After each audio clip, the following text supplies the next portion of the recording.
चाहता हूँ वो ये कि ये जो सारा फेरबदल हुआ है उससे एक बात लगती है कि इस सरकार के पास में या कांग्रेस के पास में प्रतिभाओं की बेहद कमी है। जैसे मैं ऊर्जा मंत्रालय को ही लीजिए, कांग्रेस के पास में कोई ऐसा व्यक्ति नहीं था कि जो ऊर्जा मंत्रालय संभाल सके। हुआ ये क्या किया आपने उसके लिए?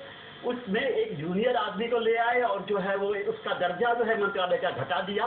ये स्वतंत्र प्रभार के तौर पर ज्योतिरादित्य सिंधिया ऊर्जा मंत्रालय जैसा महत्वपूर्ण मंत्रालय संभालेंगे। यानी मुझे कई बार हंसी आती है कांग्रेस के नेतृत्व पर कि पहले उसने ये काम जो है सुशील कुमार शिंदे के पास दे दिया था, जिनके बारे में माना जाता है कि उनके पास में इसलिए महत्वपूर्ण मंत्रालय को, टेक्निकल मंत्रालय को संभालने का कोई विजन नहीं था। अब वो एक ऐसे मंत्री को लेकर आए हैं जिसके बारे में कहा नहीं जा सकता कि जिसने कोई ऐसी प्रतिभा दिखाई हो जिसके बदले में उसे इतना महत्वपूर्ण मंत्रालय दिया गया हो। एक खतरनाक ट्रेंड की ओर मैं और आपका ध्यान दिलाना चाहता हूं।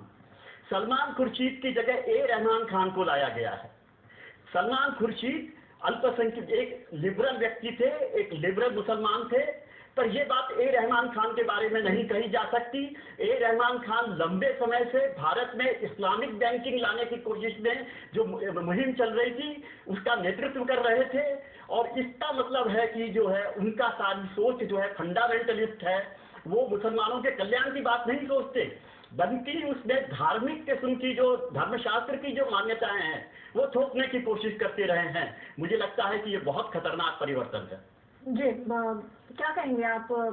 देखिए, मुझे लगता है कि खासकर जो मुझे अगर मायूसी हुई है तो शिक्षा के क्षेत्र में जो मानव विकास मंत्रालय बहुत ही अहम मंत्रालय है। अगर आपने देखा कि एनडीए के कार्यकाल में डॉक्टर मुरली मनोहर जोशी जैसे दिग्गज ने संभाला, कांग्रेस के दौरान जो है आपके अर्जुन सिंह ने, जो पार्टी के जो सबसे शीर्ष जो नेतृत्व में रहते थे उन लोगों को ये मंत्रालय दिया जाता था।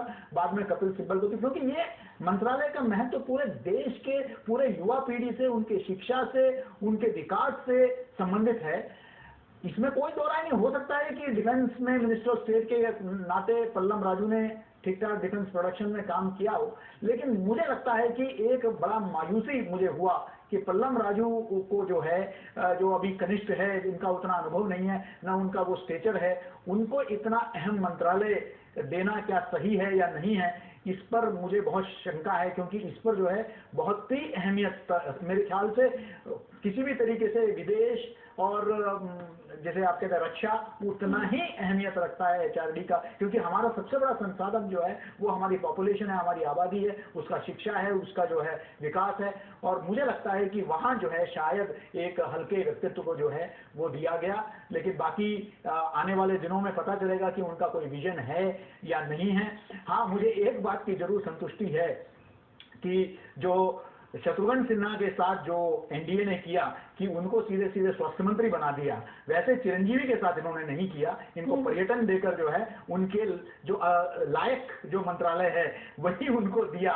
इस बात का जरूर जो है मनीष जी, सतीश जी और सुरेश जी जो बातें कह रहे हैं उससे एक सवाल ये भी खड़ा होता है कि इस परिवर्तन के पीछे का जो विजन है दरअसल वो विजन क्या है? क्योंकि जो संकेत की भाषा है और जिसे जो हमें लगातार समझाने और जानने की कोशिश सतीश जी और सुरेश जी से ही कर रहे हैं, वो कहीं ना कहीं एक गलत तरीके से सामने आ रही है बातें कि ये गलत संदेश है। इस वक्त ये परिवर्तन कहीं कुछ काम नहीं करने वाला है। लेकिन ये भी अब खबर आई कि कहीं ना कहीं राहुल गांधी के नेतृत्व में ये सब कुछ हुआ है और जो एक यंग पुट डालने की कोशिश की गई है, युवा चेहरों को एक बड़ी जिम्मेदारी देने की कोशिश की गई है। तो क्या ये परिवर्तन, ये संकेत वाकई आपकी स्ट्रैटेजी में पॉजिटिव साबित होगा, ऐसा आपको लग रहा है?